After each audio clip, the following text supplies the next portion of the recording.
Hi, on today's Marine Environment Hot Take, we're going to shine light on the issues of plastic garbage patches becoming a unique habitat for understudied marine organisms called newstone.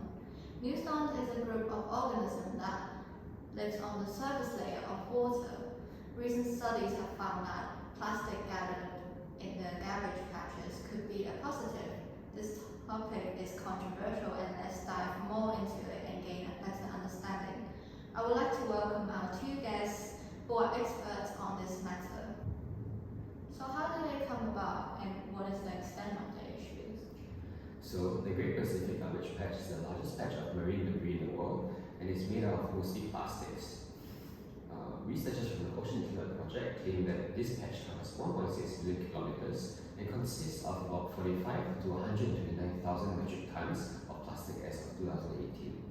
So this number has been increasing tenfold since 1945 every decade. The currents sweep up plastic into very big patches that results in the Great Pacific Garbage Patch being created.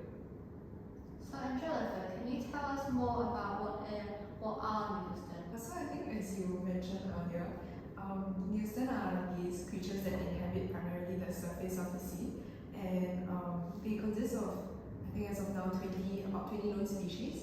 So these include like crustaceans, cnidarians, snails, and sea slugs, and there's even a large protist, which is the floating seaweed that's sargassum. So some photos of really cute newstone that you guys can see.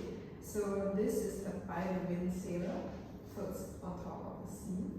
And then the Portuguese man o' war, which is noticing, and the blue glaucus or the blue sea dragon. This is the common violet snail.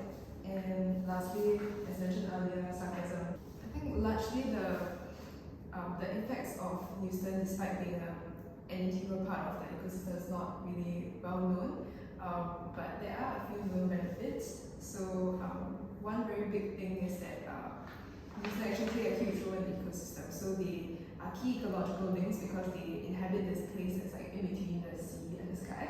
So they actually serve as like very important sources of food and refuge for different animals.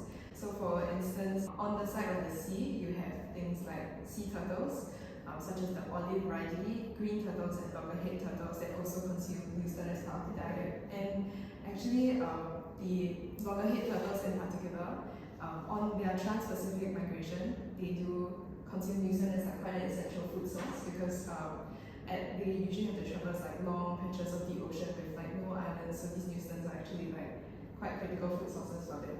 Yeah. And how does that relate to the plastic patches? Oh, right. So I think it's been found that many of these patches coexist with newstonic communities because many of these patches are located in the deep ocean, and there aren't any other forms of like substrate or islands for these small creatures to latch onto. So plastic waste, they actually serve as a vessel and like a habitat for newstonic animals to colonize. So I think the key issue in the large scale clearing of plastics is that many of these newstonic communities also get cleared and killed in the process. Yeah. So because this is so understudied and at the rate that the ocean is being cleaned, it might be such that newstonic communities may perish before they even get to be studied any further. Yeah. As we all know, plastic has major effects on the ecosystem. Joshua, can you tell us more about what's the effects of plastic on our ecosystem?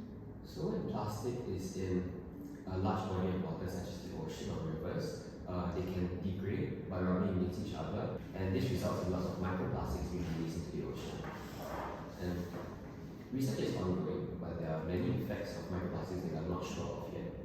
For example, when sea organisms consume these microplastics, they can lead to a sense of false satiation, which means that they feel full before they are full. This can result in organisms growing not as large as they used to, and has big effects on the other trophic levels. Additionally, the effects of microplastics on fish and other organisms are not well studied. Plastic contains toxic chemicals such as BPA, bisphenol A, and absorbs toxic metals in the environment. And so these toxic substances can be bioamplified up the food chain, when smaller, progressively larger organisms consume each other. I think maybe potentially contentious point of view, but maybe we can consider that oceanic plastic is not all bad, not advocating for the release of plastic to oceans, but yeah, so actually in several papers it's been found that oceanic plastics actually can confer benefits for eustenic communities. For instance, some eustern species like the halobates, they can benefit from plastic because it gives them a hard surface for them to lay their eggs.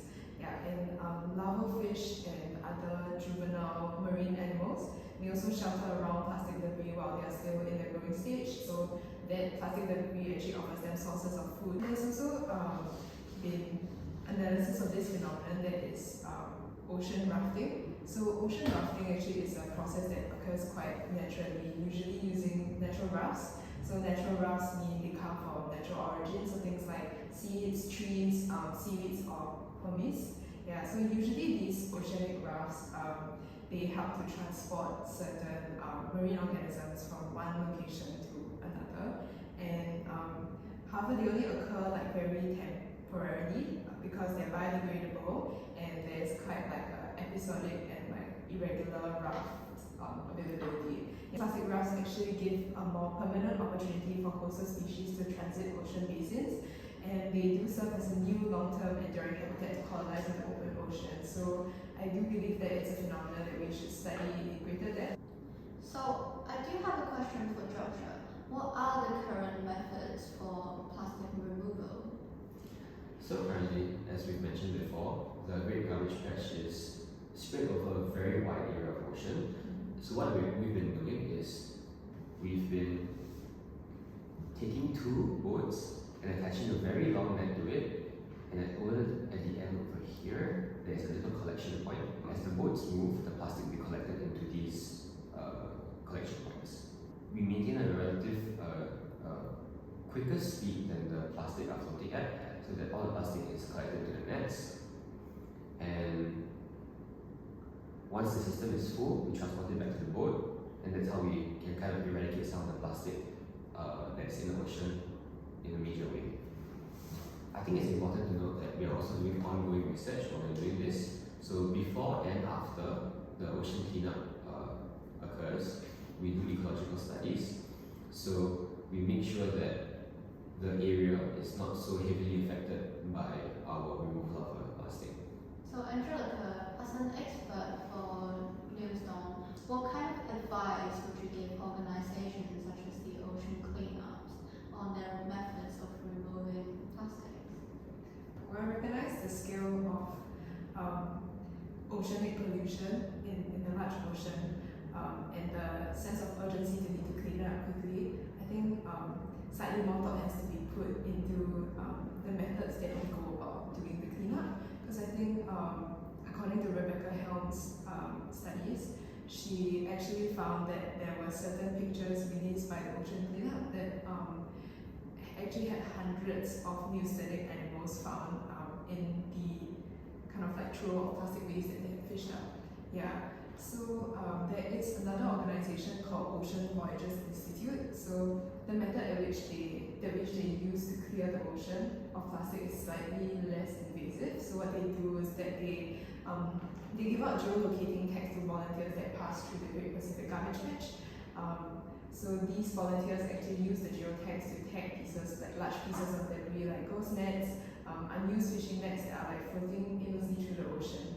So when there are a certain number of tags that have been accumulated, there will be a small fishing vessel that goes out and collects these pieces of trash. So I think this shows that there are potential for other less invasive methods as well to use. Yeah. I think one other idea that we haven't yet discussed is quite at the forefront of current research. So that's to use this bacteria called the Ideonella saicensis. So this bacteria is able to degrade PET plastic. They are very prevalent and they are very difficult to degrade naturally. Ethics plays a really big part in this issue. So is it ethical to remove plastic from the ocean despite the potential of them being an important and unique habitat? So I think we need to weigh up the benefits of having the garbage islands versus clearing the plastic. There's microplastic accumulation around the area. So I think that it's really a matter of research, like who discovers the more important research first. Is it more damaging for the microplastics to be in the water, or is it more damaging if we remove the ecosystem services that are generated by the Houston? I think just to add on to your point, like I think it's definitely important to put my foot down and say that it's important to, while we clear the ocean of plastic, to ramp up the rate of research on Houston communities as well. Because as of today's day and age, Houston is still very understudied, they are poorly characterized. And in the sole habitat whereby Houston is well characterized, which is the Sargasso Sea, it's actually known that they confer many benefits. Although the benefits of Houston in the Sargasso Sea is well understood, there are many other ecoregions in the world where it's not. So it's also worthy to note that there's quite a wide variation between Houston populations. There are also many complexities in how Houstonic communities function that's not yet well understood. So for example, they are regulated by seasonality and time of the day. And without a better understanding of these Newton, actually we don't really have a good way to know how to preserve them. I think what we can both agree on is that there's no one-size-fits-all solution for this. As soon as research comes out, they should also incorporate it to how they handle clearing plastic patches in the sea, and also maybe think about how the Houston can help us in further ways. Yeah, and I think because many of these Houstonic communities, like they occur in the deep ocean, they are kind of like transboundary regions, so it's